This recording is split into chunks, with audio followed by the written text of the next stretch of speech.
So good morning and welcome everyone to our webinar today that's hosted by StorageCraft and Bitdefender. My name is Mohib Moses and I'm from CompTIA, and I'll be your host and moderator for today. Now, hopefully everybody can see my screen right now, the webinar screen, and I'm hoping you can also see myself and two other gentlemen. And so if you can't, if you can just let me know either by the chat box or something just to let us know. I'm hoping it's all okay. So firstly, let me introduce the two panelists that I have with me. First one is Leo Lynch, who is the Sales Director for Asia Pacific. And the other gentleman, Shane Hoffman. Now, I should explain. Some of you may have seen in the invitation that it was Dimitrios that was going to be on our panel today. Unfortunately, Dimitrios' wife is about to have a baby and he's had to rush to hospital, so he's unable to join us today. Talk about weird timing. So we're joined by Shane Hoffman, who's the Channel Director for Bitdefender. Thank you, gentlemen. I don't know if you want to introduce yourself and say hello at least, so we don't cross over each other. Leo, you go first. Yeah, sure. Good morning, everyone. My name's Leo Lynch. I'm the Sales Director from StorageCraft and ArcServe company now for Asia Pacific, and want to welcome everyone. Thank you. And Shane? Good morning, everyone. My name's Shane Hoffman. I look after distribution and channels for Bitdefender here in Australia and New Zealand. I'm based in Sydney.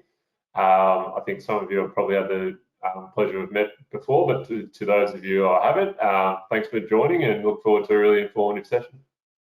All right. Well, thank you, gentlemen. So I might ask you to go and hide somewhere for a little while, and I'll ask you to come back shortly. So the agenda for today is that I'm going to share with you some of the research. You know, as we've said, your customers' requirements are changing. So I'm going to share some of the research from CompTIA. Then I'm going to bring back Leo and Shane for a panel to talk about some of the trends that they're seeing as well. Now, you'll see the third organization is CompTIA. And for those of you who are not familiar with CompTIA, CompTIA is an industry body. So it is an industry association for the technology industry, run by partners and vendors and distributors for partners, vendors, distributors. We have community meetings where we bring people together and provide networking opportunities. There's a lot of education that happens, a lot of resources and research. What you're going to be seeing today is part of that research, and it's also an advocacy group in some areas, and there's a philanthropic arm which invests back into the industry. So like every other industry association, that's where we are. It's there for the industry, and both Bitdefender and StorageCraft are corporate members of CompTIA, so they've invited CompTIA to come here and share its research. If you're interested, I'll provide information at the end as to how to get more information about CompTIA. So let's talk about the research, and what you're going to see today is one of the research papers that CompTIA has put together. There's over 100 of them on some of the trends in cybersecurity. So I'll share some of those slides with you before we bring the two gentlemen back for our panel. So the first one is just the state of cybersecurity, just a general kind of observation, what's been happening, and especially with the impact of COVID last year, as we went out to members and the people that we interviewed, etc. A lot of them realized they had to make a significant change to their security, especially with people working from home. So about 45% of our participants in this research project said they'd improved it slightly, and a lot of them had improved it dramatically. There's still a way to go, but it's so significantly different to what it was a year earlier. So certainly the trends towards improving and focusing on cybersecurity has actually been quite significant over the last 12 months. And when we look at that, we can think about it in terms of one of the things that change in terms of their practices and also in terms of their people. So firstly, in terms of practices, there's a lot more formality coming into it. You'll notice 60% of our audience actually said they've created more formal practices or much more formal, and 30% was slightly more formal. So a lot more are starting to treat this as a discipline and being more formal, and that's also being reflected in the staff that they're hiring as well. So 48% actually said they're now hiring people with significantly more specialization before. So whereas security was something that was part of IT and kind of a generic thing, it's now being seen as a standalone one. That's also reflected in the size of organizations. So obviously the larger organizations have far greater specialization, but even in medium-sized and smaller organizations are recognizing the importance of catering with security issues and cybersecurity and having the right people and processes in place. We also asked people how they thought about their security posture, in other words, how comfortable they were. And I found this quite an interesting one, which is the fact that 36% said they were completely satisfied with their security posture, and 46% said they were mostly satisfied. And I'm going to be honest, to me, those numbers seemed a little high when I first saw them. You know, some 72% of people are actually reasonably happy with their security posture. But when we drill down into the data, it's actually a little bit more interesting. So one of them was the difference between the perspectives of executives versus IT staff and business staff. And executives actually had a much higher view of their security posture or their position on security compared to the people in the field. So that presents, I think, a challenge for our industry, where at a very senior level, they may go, no, I think we have it covered. But at the folks that are actually in the front line, they're going, no, we're actually exposed. So this is part of the education that I think we need to do, and certainly at the IT staff, they recognize there's still a lot more that needs to be done. The other reason for this interesting data is the difference in perception. So when you talk to some people, they'll say things are much worse because the number of attacks is increasing and the variety of attacks is increasing. So the perception is things are getting worse.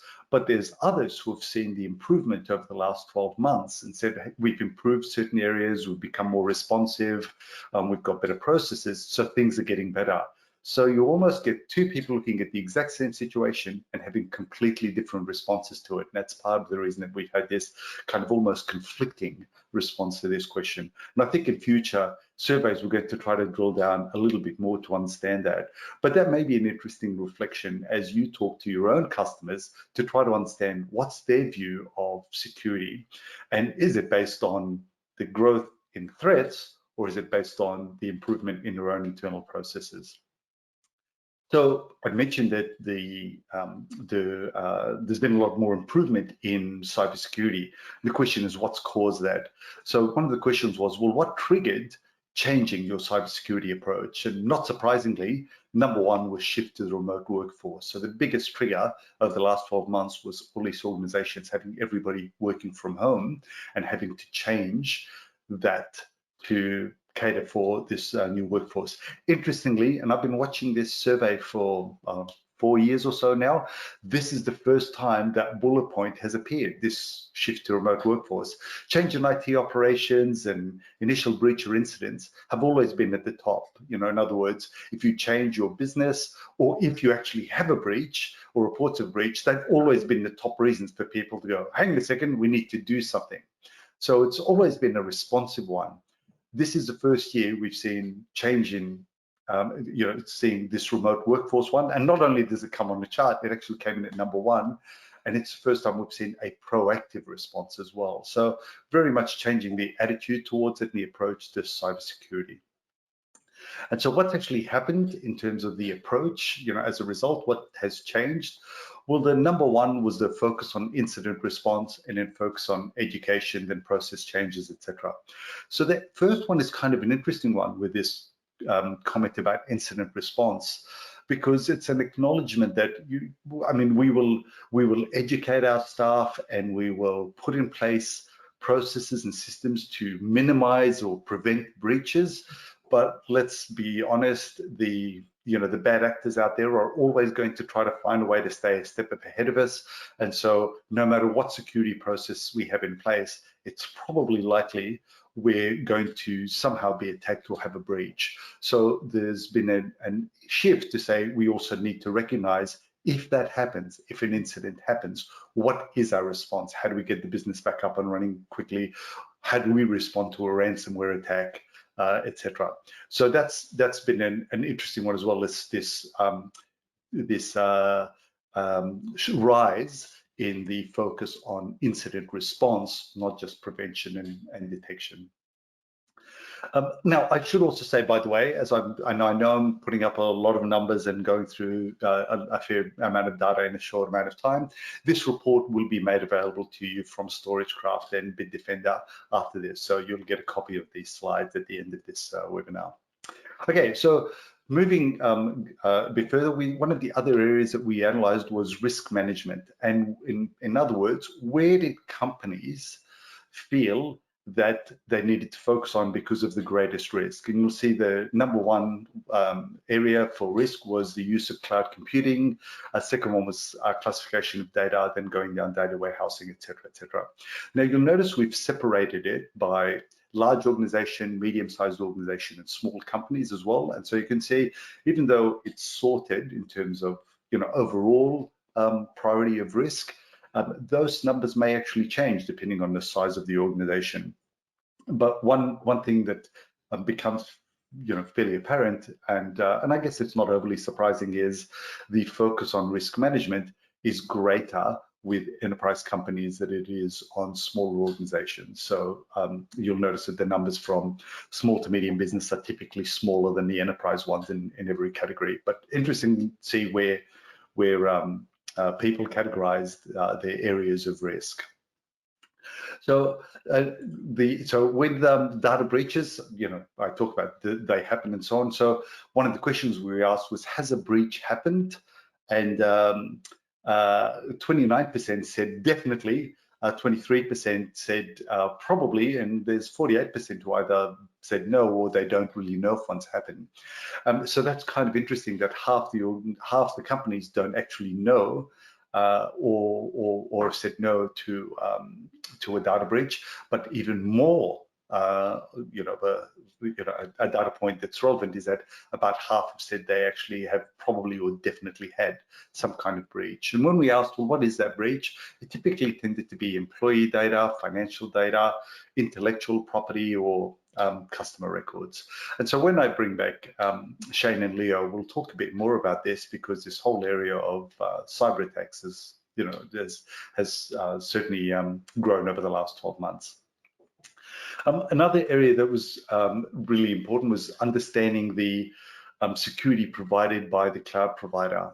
I think when organizations first started using cloud providers, the assumption was, as long as I sign a service level agreement and all those sorts of things, the cloud provider is responsible for my security.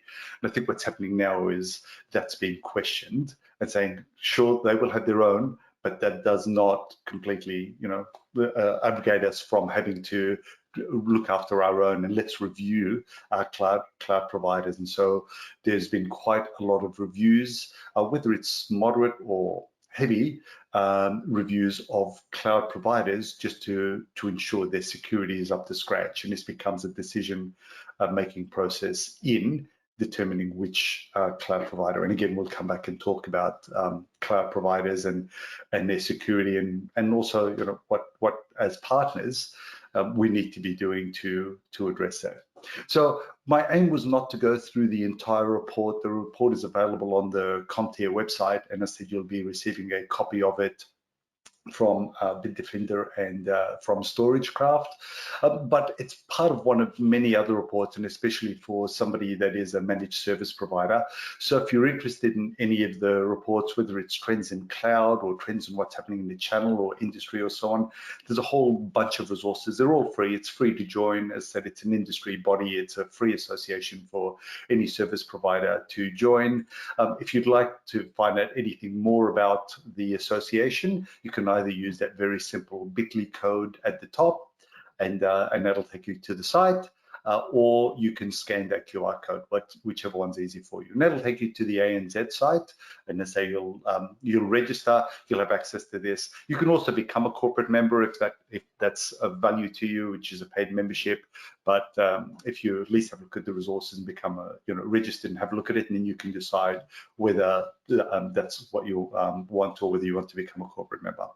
So that's it from me. I'm going to switch off my research data and my screen, and I'm going to ask Shane and Leo to join me back on screen, and perhaps for us to have a conversation and talk about some of the data that we spoke about. So Leo and Shane, welcome back. Thanks, Babe. Really interesting data. And I guess I should also say for anybody who's listening to this, if you have any questions or whatever, please use the chat box. I'm hoping that that's fairly easy to see. There's a chat box there, and enter those in, and I will try to keep my eye out for any questions that anyone might have. So, all right, so let me then just get rid of shall I? And then it's just us. There we are. It's just the three of us having a little chat. So I guess my first question, and I'll start with Leo, but for you, you know, I mean, you know, you're in storage and recovery and everything. Is there anything that you've seen that's similar or different to the CompTIA research that I just presented? No, look, I think the incident response is certainly what we're seeing. So focusing more on how they actually deal with the problem rather than just prevention. And so when COVID started, a lot of the IT spend went into setting people working up from home. And so a lot of spend went away from security and backup recovery. And then now what we're seeing, particularly as, you know, the people orchestrating the ransomware attacks and things of that nature have actually increased their tempo. I think there was actually one overnight where in the US where the oil infrastructure went down. So this is, you know, this isn't something that's obviously going away, it's increasing, if anything. And so what we've seen is that people aren't just focused on the prevention or detection, which is absolutely what they should be doing from a security perspective, but how do they respond? How quickly can they get their data back up, and how recent is that data? And I want to come back to that Colonial Pipeline one because it is very current, and also there's a really interesting aspect. But just before I do, Shane, I guess from your perspective, any comments about the data that we showed? You know, does it gel with you? Was there anything that was surprising for you? Yeah, I think it's certainly congruent with what we're seeing in terms of internally within Bitdefender's research as well, Mohab, and certainly would agree with both you gentlemen in the sense that there really is this. And what I thought was quite interesting about the results of those surveys, you know, certainly there is this, you know, broad stroked kind of acknowledgement now from a lot of organisations that, you know, that their security posture, as it will, or their practices and what they're actually doing to, as you mentioned, Leo, what they're doing to identify threat or bad actors within their environment, and how they're actually responding to that. I think there's this acknowledgement now amongst a lot of organisations, and not just the large enterprises as well, the mid-level kind of organisations, but certainly you know, S&B organisations as well. That, you know, there is a lot more that they can be doing.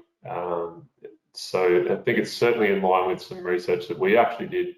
So we actually ran a survey in 2020 within Bitdefender's customer base, and more broadly as well, opened up the survey to the market in general. I think it was about 2,500 respondents, and the actual, you know, those respondents that said that they had an effective cybersecurity strategy actually dropped from like 71% to 44% in 2021. So certainly congruent with what you presented there. And I was actually going to ask you a bit more to, you know, I guess to expand on what other changes you've seen just in the last, because I mean, has this not been the weirdest year we've ever had in our industry, if not, you know, in our lifetimes? I was just interested in, you know, what other changes you saw in the last 12 months.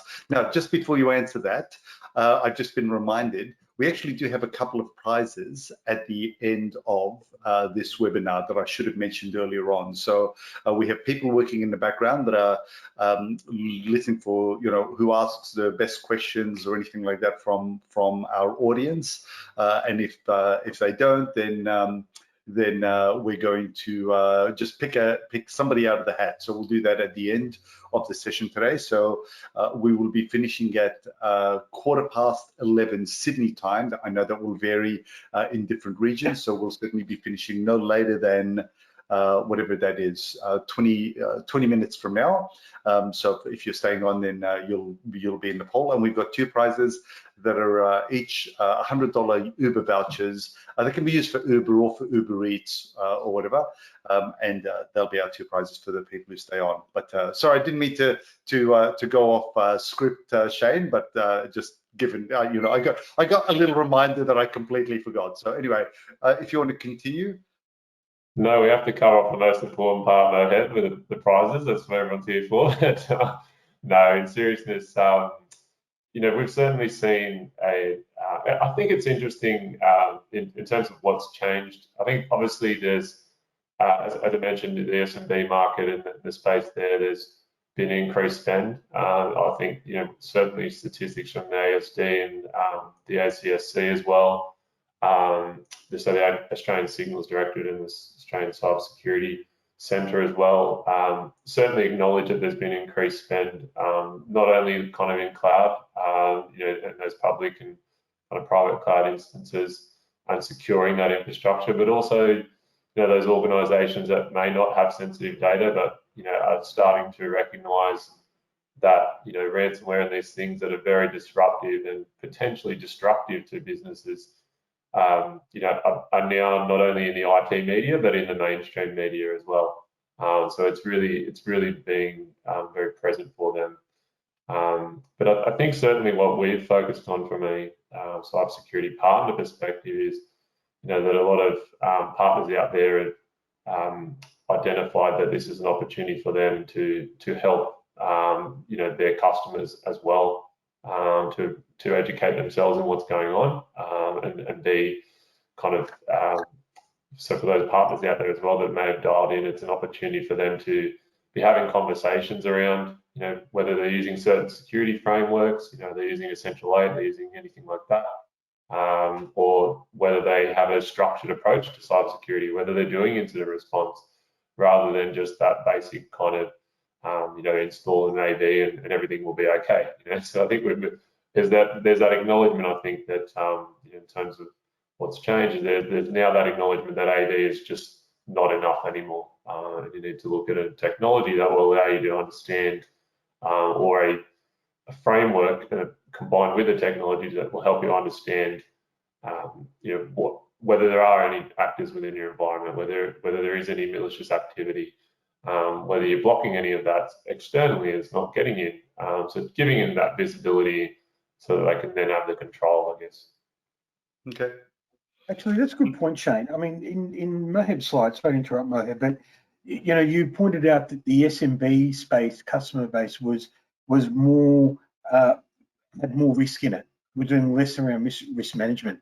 And I think for both StorageCraft and for Bitdefender, that's a big opportunity for our partners.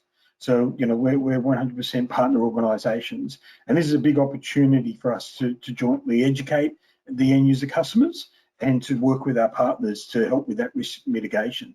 So I see that even though they're doing less than, say, the mid-market or the enterprise, there's opportunities everywhere, and there's certainly an opportunity there for us to take advantage of. So that's one of the key takeaways I took from your data. Okay, and so I actually want to come back to partners at the end and kind of say, with everything that we've talked about today, what are the opportunities and where should partners go? But Leah, I just want to tackle, because you brought up the Colonial Pipeline one, and and apart from that being current, so there was a really interesting, and I don't know if you saw it, there was a really interesting announcement today from DarkSide on their website saying, hey, our goal is to make money, not to create problems for society. And I just thought, how bizarre is it that we live in a world where hackers have their own website and make press releases? Kind of reminded me of Rio Tinto saying, listen, we're in the process of mining. We didn't mean to blow up a historical site, issuing a public apology for, destroying something. Has organized crime got to the point where it is actually a business? Is it because that's what it reads like? It reads like a business. Well, it is. I mean, it's not just a business; it's big business. So, according to the FBI, I think there's an attack every 11 seconds, and at least worth $20 billion. Now, that's bigger than most IT vendors, right? So that's a massive business worldwide. And talking to partners and customers when they're asked to pay a ransom to ransomware, they're given often a PDF about how to set up a Bitcoin wallet so that they can pay it.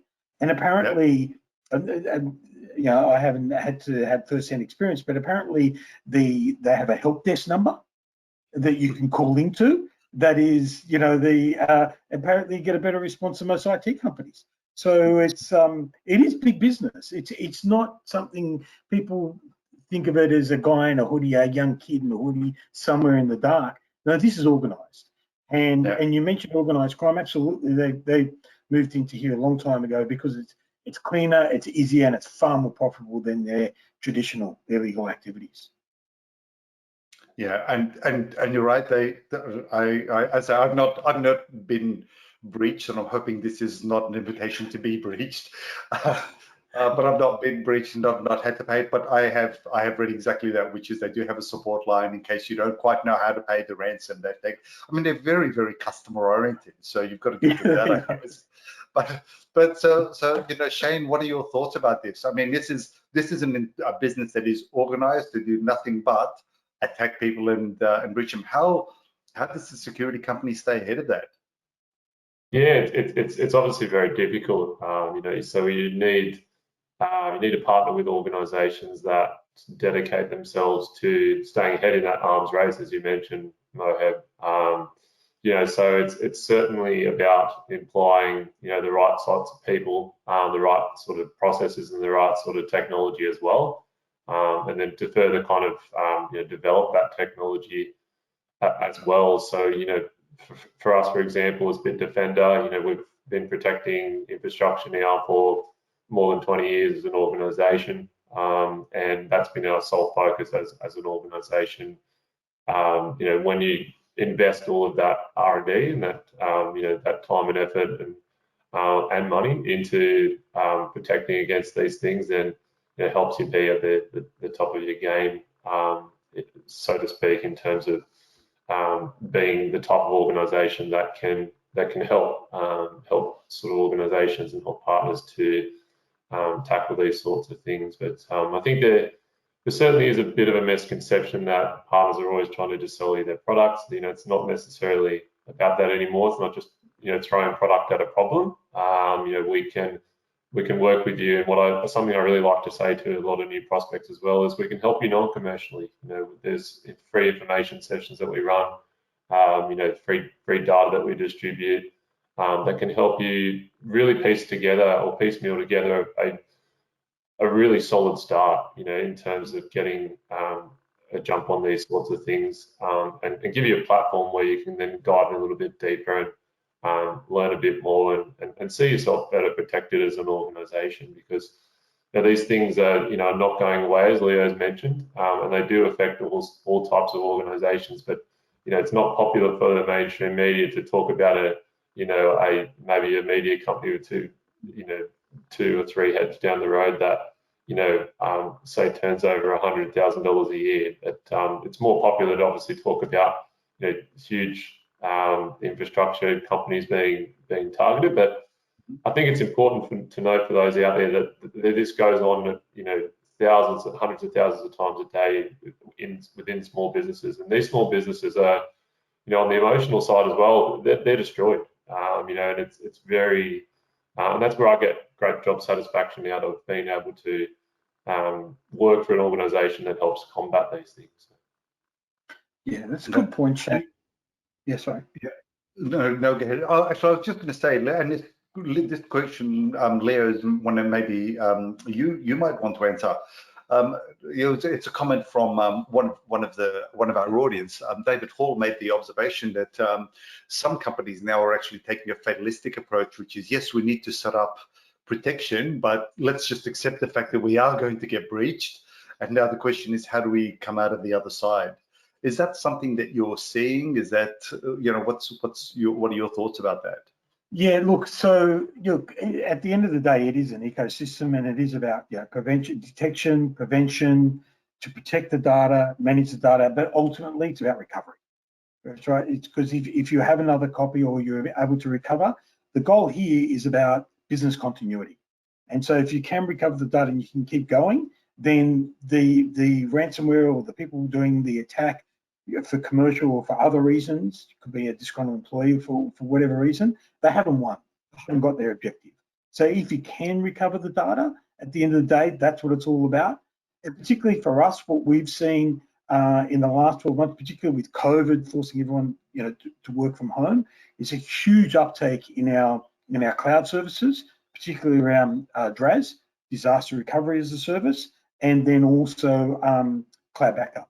And we're looking at triple-digit growth. So it's obviously, it's not just us throwing statistics out there. This is what's happening in the market, and this is where we're seeing a take up, and people need to recover and get their business back. And I think we've got statistics that we can share with people as well. But one of the ones, I think it's Gartner, it's either Gartner or Forrester, so I will correct that. But 40% of people who have been hit by a breach never actually, they go out of business within the next 12 months. Oh. Right? So they don't actually survive. And so having not just the security and the prevention and detection, but also a plan to recover and get your business back up and in a timely manner. So there's, how old is your data? We call that a recovery point objective, and then the recovery time. Obviously, the longer it takes, the more it's going to cost you, and the less likely your ability for your business to get back to what it was or even to grow again. And so your recovery time objective is critical as well. Now you mentioned disaster recovery as a service. Yes. I mean, I would have thought that some people would just go, that's just either too hard or too expensive or whatever. I mean, is that an option? Well, that's a really good point, Mohed, because, and it just happens that in the next week, we're actually releasing a whole new product called Cloud Basic that allows you to, I never knew that question was coming. That was set up. That was. Yeah. I know it wasn't, but I thought I'd put it in there. Look, traditionally it's cost about less than $100 to put one server with a gigabyte of data into our cloud. We're coming out with a product called Cloud Basic, which is up to 500 gigs, which with a server at $25. It's $25 to have DR, have a third copy in our cloud is quite cost effective. And the only reason we can do this is because the volumes are going up. And so because there's so much demand out there in the market, we're really taking advantage of that. And also, the opportunities in that SMB mid-market space. Also with our merger with ArcServe, it also allows us now to also look at the enterprise space, and something that happened only in April. So we're working through that at the moment. But look, it has in the past, DR has been seen as something only big enterprises do, but it's something that's evolved, and I think ransomware in particular has been the catalyst to bring it to everybody, because now it's no longer a nice to have, it's a critical thing. Okay, Shane, I'm going to switch to you, because otherwise, Leo will just keep talking. You know what he's like. So another plug-in. I'm the same, Leo. I'm constantly reminded to keep quiet. So Shane, earlier on you were saying, that antivirus is not really the focus anymore. You assume everyone's got AV or whatever. So what are the technologies that partners should be focusing on? And in my mind, and I'm interested, in my mind, partners should try to address the technologies where their customers don't have expertise, because that's where they add the most value. So, but I don't know what your thoughts are, and if you have any guidance on where, what technologies a partner should be focused on. Yeah, well, it's changing tack slightly on this question, Mohed. I think yes, technology is certainly a supplementary thing to outcomes and risk mitigation. I think certainly, I wholeheartedly agree with you, Leo, in the sense that it's very much a spectrum now of risk mitigation. I guess you want something, or you want a group of things. It may not just be one thing, one vendor. It may not be just one solution. It may not just be one provider. It could be a multitude of things that will help you as a business mitigate the most risk you can as a business, regardless of what size business you are. So you definitely want a holistic solution that's going to let you, obviously firstly prevent what's happening out there from infiltrating your network in any way. But then if you can't do that, then the next best is to obviously to be able to detect those things going on. And then obviously is that, protection and response phase. So what are you going to do, and are you prepared to respond in a manner that that's going to see your business up and running again the most efficiently and effectively it can be. And I think that certainly, not to give our services a bit of a plug here, Leo, but certainly we have a paid service internally at Bitdefender that we've launched called MDRs, or Managed Detection and Response Service. So this is a service that organisations can look to allow us to manage that response service for you. So allow our team, who are all highly trained and highly experienced incident handling professionals. So someone who's been through this before, knows what to look for, knows exactly how to respond to a broad range of different types of exploits. That we know that as an industry, there's around 32 different types of infrastructure exploits that are out there, and these particular professionals have experience in responding to those specific things. So the value you get from that as an organization is huge. You can potentially mitigate hundreds of thousands of dollars worth of damage, depending upon how valuable your data is to you, how much it would cost you being down as an organization momentarily, and they can also provide other intangible benefits, right? As we can work with other vendors, so we can work with StorageCraft as we do to ensure that that kind of response, I should say, and the DR, disaster recovery kind of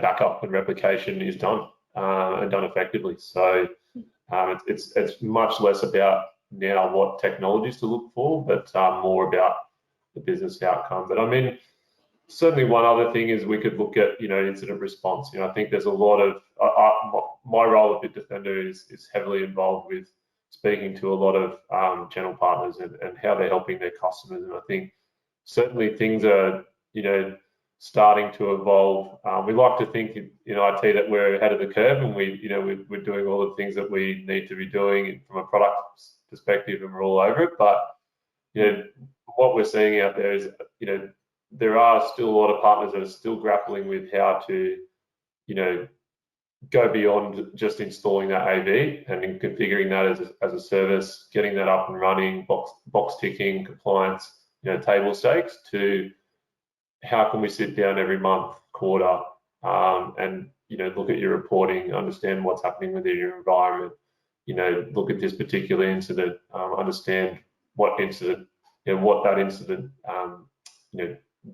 could potentially do to your organization, and how can we mitigate or prevent that happening in future. So actually, I've had one question. Is that actually a service that the other partners can sell, or how does that? Yeah, absolutely. So partners can actually white label that service themselves. So we can set up a service in an advisory or a response layer. So advisory would be us just responding to a partner directly, so that they can then in turn respond to their customer. Or we can set it up flexibly, in a hybrid fashion. So for some customers or for some particular customer contacts, we can set it up so that our team would be flexibly kind of contacting them directly. So say you may have a C-level staff member, or a few C-level staff members, you have a CEO, CMO, CFO within your organization, we could separate that particular service to say, something would occur to those particular machines, and they're obviously high priority, high profile, and obviously highly targeted individuals. Then we could have our team of trained professionals and security incident handling professionals respond directly to them in incidents that may affect them directly, or we could set it up so that there is just an advisory, so that we would specifically reach out to the partner, and the partner ask them to make these configuration changes, or have a chat with them about it, and then also get back to them, allow them to get back to their particular customer. But that obviously that all comes down to the severity of what's occurred as well. There's obviously a lot that goes into the onboarding within MDR, and a lot that organisations can learn as well from MDR. I think as a service, because they're having the opportunity to deal with it. So they'll get a security account manager, so someone who will manage their experience with us effectively. So that's someone who's highly trained in security incident handling, as we mentioned, highly certified. So these people have to hold, GCI, GCIH certifications, some very advanced level stuff to be able to work within that capacity. So lot to be learned. So we've got 5 minutes left, and I want to make sure that we wrap up with handing out the 2 prizes that we've got. So maybe if I can get just some final comments from the 2 of you, and in particular, one of the focuses is really on partners. So what's, given today, if there's advice for partners, from what you've seen, whatever, where should partners be focused? What's the, where is the money moving forward? And how do you do that when security is becoming much more complex and people are becoming harder to find? So, Leo, I don't know if you want to kick us off. Sure. So I think, look, there's obviously money to be made. With any challenge, there's an opportunity. And the key opportunity here is to sit down, we can work with partners, we can help them with their customers, give them, as Shane said, the statistics and the plan, but they need to sit down, plan with their clients, with the customers, in how they're going to recover, and have a plan, put that in place. And then what we've found is that at least once a year, if not once a quarter, test that disaster recovery plan. So have a fake breach, and then go through the processes, make sure that the people are trained, that the processes are documented, and that the plan actually works. Because there's nothing worse than a customer paying for something, thinking they have a level of security or a level of recovery, and then it's not there in reality. Not only is this important for the customer and for their peace of mind, but it's also a way for our partners to add value and to make money. And so that's really important. There's and that's what we've found. The partners that do that, they tend to retain their customers, and even when there is a breach and they're able to recover, the customer is happy as they can be, because they know they have put a plan in place and it worked. Certainly. And Shane?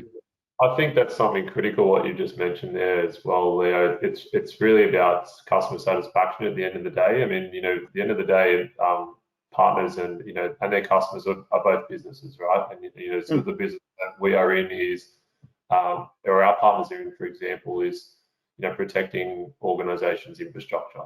And that has tied to it an outcome or an expectation from that customer that we'll be able to help them with that. And now we know there's never any silver bullet to when it comes to cybersecurity. There's no one thing that you purchase and everything goes away in terms of your risk.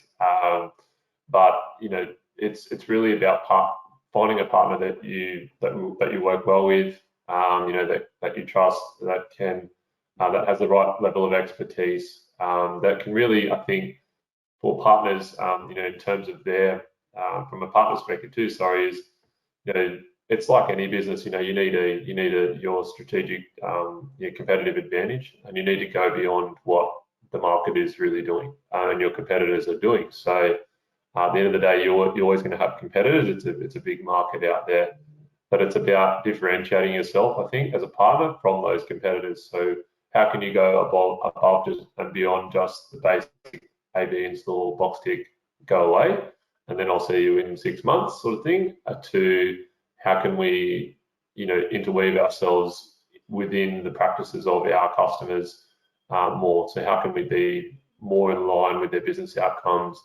and ensuring that we're having perhaps more regular touch points. You know, some of that may not be, as I mentioned before as well, it may not necessarily be commercial either. You know, a lot of businesses, you know, I had a really good example the other day. You know, I went to a restaurant and ordered some takeaway food, for example, and you know, and I thought I'd just mention this example because it's really very pertinent, I think, towards kind of you know, a partner-like organisation.